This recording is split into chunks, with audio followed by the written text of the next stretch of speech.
আমাৰ পৰিয়ালৰ সদস্যসকলক মঞ্চলৈ স্বাগতম জনাইছোঁ।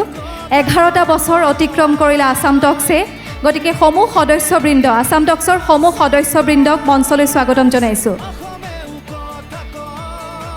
আমাৰ সকলো আহক, আমাৰ বাবে এয়া শুভক্ষণ।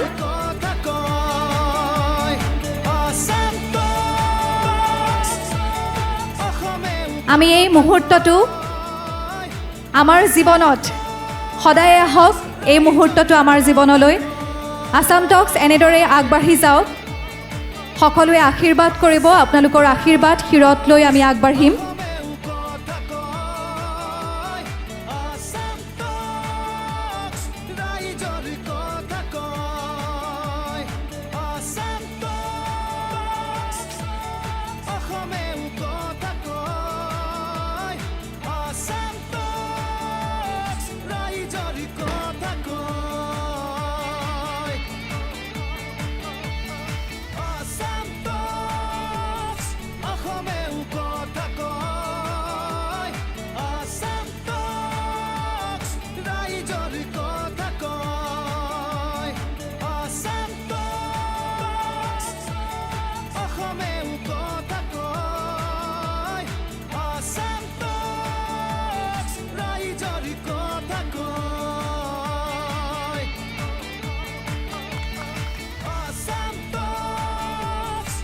এই মুহূৰ্তটোত আমাৰ মাজত উপস্থিত হৈ আমাক কৃতাৰ্থ কৰাৰ বাবে মাননীয় মন্ত্ৰী মহোদয়ক অশেষ ধন্যবাদ জনাইছোঁ। শুভেচ্ছামূলক দুআষাৰ আগবঢ়াবৰ বাবে অনুৰোধ জনাইছোঁ। আমি বাকী সকলোকে আসন গ্ৰহণ কৰিবলৈ অনুৰোধ জনাইছোঁ।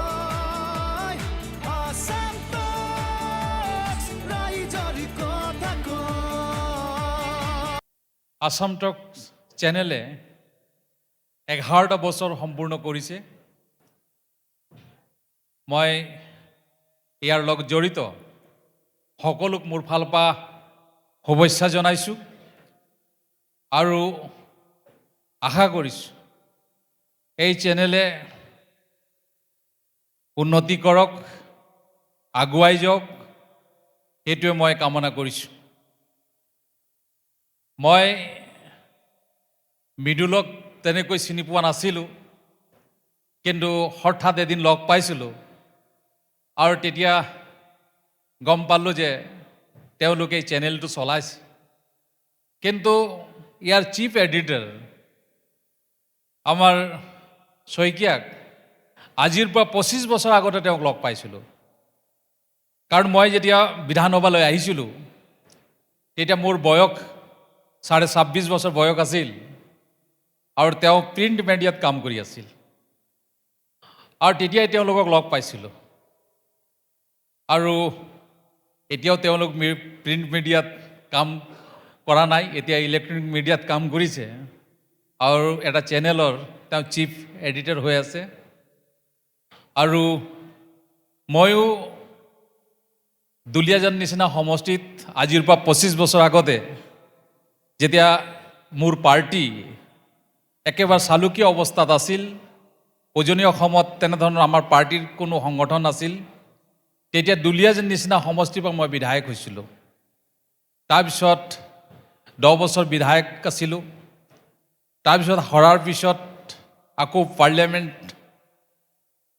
মেম্বাৰ হ'লোঁ, দিল্লীলৈ গ'লোঁ। দিল্লীত কেন্দ্ৰ চৰকাৰৰ তিনিটা বিভাগৰ মন্ত্ৰী হ'লোঁ। এতিয়া ৰঞ্জিতে কৈ আছে যে কেকৰ কথা আপুনি ভালকৈ জানিব, ফুড প্ৰচেছিং মন্ত্ৰী আছিল আপুনি। মিঠা নে কি, খালে কি হ'ব, এই কথাবিলাকতো ফুড প্ৰচেছিং মন্ত্ৰীয়ে গম পাব বুলি কৈছে। কিন্তু মই ফুড প্ৰচেছিঙৰ লগতে মোৰ টাইটেলটো তেলি, সেইকাৰণে তেল মন্ত্ৰীও আছিলোঁ ভাৰত চৰকাৰৰ, গম পাইছেনে? তো মই দুটামান ইণ্টাৰভিউত কৈছোঁ যে মোৰ জীৱনৰ লগত জড়িত 2টা বিভাগৰ মই মন্ত্ৰী হৈছিলোঁ। এটা হৈছে শ্ৰম বিভাগ, লেবাৰ মিনিষ্টাৰ হৈছিলোঁ ভাৰত চৰকাৰৰ, আৰু মই পেট্ৰলিয়াম মন্ত্ৰী হৈছিলোঁ। তো মোৰ টাইটেলটো আছিল তেলি আৰু তেল মন্ত্ৰী হৈছিলোঁ আৰু লেবাৰ, অৰ্থাৎ 200 বছৰ আগতে অসমলৈ আমি লেবাৰ কৰিবলৈ আহিছিলোঁ, অৰ্থাৎ আমাৰ পৰিয়ালটো। সেই দুইটা মোৰ জীৱনৰ লগত জড়িত দুটা বিভাগৰ দায়িত্ব পাইছিলোঁ, কাম কৰিলোঁ। ভবা নাছিলোঁ অসমলৈ আকৌ ঘূৰি আহিব লাগিব। মই ভাবিলোঁ দিল্লীলৈ গৈছোঁ, 12 বছৰ হৈ গ'ল দিল্লীত, কিন্তু পাৰ্টীয়ে সিদ্ধান্ত ল'লে নহয় আকৌ দুলীয়াজানলৈ ঘূৰি যাব লাগিব। আৰু ঠিক তেনেকৈ অসমলৈ আহিলোঁ। আকৌ অসমত দুলীয়াজানৰ পৰা বিধায়ক হ'লোঁ। ডক্টৰ হিমন্ত বিশ্ব শৰ্মা ডাঙৰীয়াই তিনিটা বিভাগৰ মন্ত্ৰীৰ দায়িত্ব দিছে। আৰু নিশ্চয় আশা ৰাখোঁ আপোনালোকৰ আশীৰ্বাদত তিনিটা বিভাগ ভালকৈ চলাবৰ কাৰণে চেষ্টা কৰিম। তো মই বেছি দীঘলীয়া কৰিব বিচৰা নাই।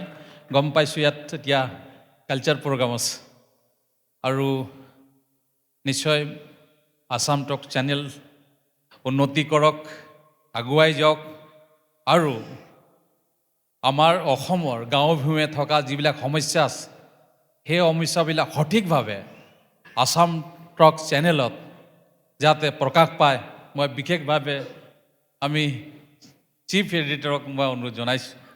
কাৰণ আমি জানো যে এই চেনেলত যেতিয়া কিবা এটা বিষয় দেখুওৱা হয় তেতিয়াহ'লে সেই বিষয়টো আমি গুৰুত্ব সহকাৰে লওঁ। যদি সেইটো সঁচা যদি হয় সেই বিষয়টো, তো নিশ্চয় গুৰুত্ব সহকাৰে লোৱা হয়। মই মোৰ জীৱনৰ ঘটনা এটা কৈছোঁ, মই ইণ্টাৰভিউটো কৈছোঁ যে মোৰ মা টিভি চাই আছিল।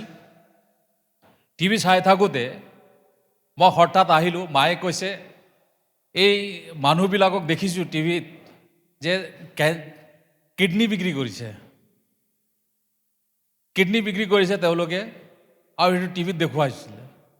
আৰু সেইটো মই চোৱাৰ পিছত মায়ে মোক কৈছে যে আমাৰ ঘৰৰ ওচৰতে টিলিঙা মন্দিৰ আছে। মায়ে কৈছে কিডনী বিক্ৰী নকৰি টিলিঙা মন্দিৰৰ সন্মুখত বহিলেই হয়তো এদিনত 500 টকাও ইহঁতে ইনকাম হৈ গ'লহেঁতেন, কিন্তু এই মানুহবিলাকে কিডনী বিক্ৰী কৰিছে। কি মানুহ এইবিলাক বুলি ক'লে। মই চালোঁ, মাকক একো নক'লোঁ। মাক ক'লোঁ এইবিলাক হৈছে দুখীয়া মানুহ হয়, পইচা দৰকাৰ আছিল চাগে বিক্ৰী কৰিলে। কিন্তু এদিন হঠাৎ মই গৈ থাকোঁত সেই গাঁওখনৰ নাম দেখা পালোঁ। গাঁওখনৰ নাম দেখাৰ লগে লগে মই সেইখন গাঁৱলৈ গ'লোঁ। গাঁৱত গৈ এজন মানুহক লগ পালোঁ। মানুহজনক সুধিলোঁ, ইয়াত টিভিত দেখা পাইছিলোঁ যে কিডনী বিক্ৰী কৰিছে। সেই মানুহজনে চোলাটো দাঙি দেখুৱাইছে ময়ে বিক্ৰী কৰিছোঁ বুলি কৈছে। তাৰপিছত তেওঁ আৰু এজন মানুহক মাতিলে, ক'লে এইজন মানুহ কিডনী বিক্ৰী কৰিছে। তাৰপিছত চোৱাৰ পিছত তাৰ পৰাই মই সেই সময়ত মই ফুড প্ৰচেছিং মন্ত্ৰী আছিলোঁ, আৰু মই মিনিষ্ট্ৰীত টেলিফোন কৰিলোঁ যে ইয়াত এটা প্ৰজেক্ট কৰিব লাগিব ফুড প্ৰচেছিঙৰ।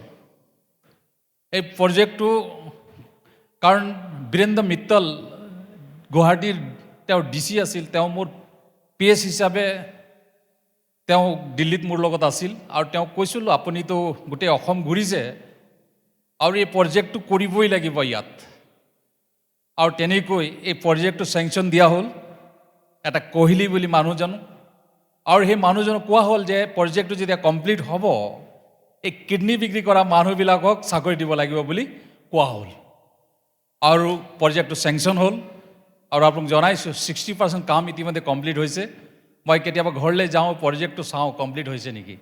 তো এনেকৈ টিভিত দেখা কিছুমান কাম আমি নিশ্চয় আমি একদম হৃদয়ত সোমাই যায় আৰু তাক কৰিবৰ কাৰণে চেষ্টা কৰোঁ। তেনেধৰণৰ নিউজ প্ৰকাশ পাওক, সকলোৱে চেনেলটোক ভাল পাওক, আগুৱাই যাওক আসাম টক। আৰু এইখিনি কথা কৈ মই মোৰ বক্তব্য সামৰণি মাৰিছোঁ। ধন্যবাদ।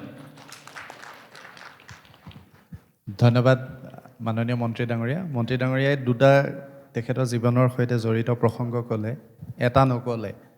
সেইটো হৈছে ৰামেশ্বৰ তেলী ডাঙৰীয়া ছাত্ৰ ৰাজনীতিৰ পৰা যেতিয়া তেওঁ আঁতৰি আহিল, তেতিয়া তেওঁৰ লক্ষ্য এটাই আছিল, অইল ইণ্ডিয়াত এটা চাকৰি। আৰু সেই চাকৰিটোৰ বাবে তেওঁ বহু চেষ্টা কৰিছিল, বিভিন্নজনৰ ওচৰলৈ গৈছিল। আৰু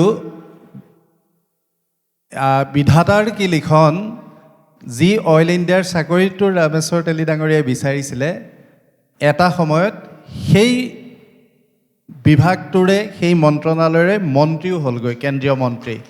যিটো বিভাগত চাকৰি কৰাটোৱেই তেওঁৰ এটা চাকৰি পোৱাটোৱেই তেওঁৰ লক্ষ্য আছিল, কিন্তু তেওঁৰ পৰিশ্ৰম আৰু সাধনাই সেই বিভাগটোৰ মন্ত্ৰী পাতিলে। মই মাইক্ৰফোনটো ৰাণীমালৈ আগবঢ়াই ধন্যবাদ জনাইছোঁ মাননীয় মন্ত্ৰী মহোদয় প্ৰমুখ্যে ৰাজীৱ থাপা মহোদয় আৰু মাখন ফুকন মহোদয়ক আসন গ্ৰহণ কৰিবলৈ অনুৰোধ জনাইছোঁ